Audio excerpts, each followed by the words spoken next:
Always friendly station, Radyo Natin. Radyo Natin, top of the hour news break.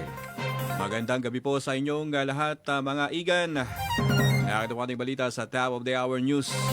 Upang mapalakas ang kaalaman at kahandaan ng mga opisyal ng dalawang bayan sa isla ng Lubang sa usapin ng climate change, nagsagawa kamakailan ang Pamahalang Bayan ng Look at Pamahalang Bayan ng Lubang ng pinagsamang Local Climate Change Action Plan o LCCAP training sa pangungunan ng Department of Interior and Local Government, MIMAROPA.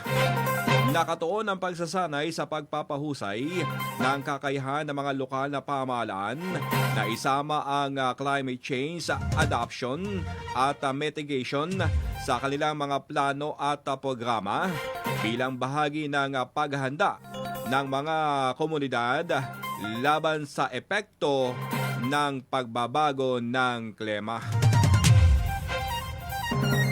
At yan ang balita. Hatid po sa atin ng Philippine Information Agency Occidental Mindoro. Ako naman si Ricky De La Cruz para sa radyo natin, Top of the Hour News.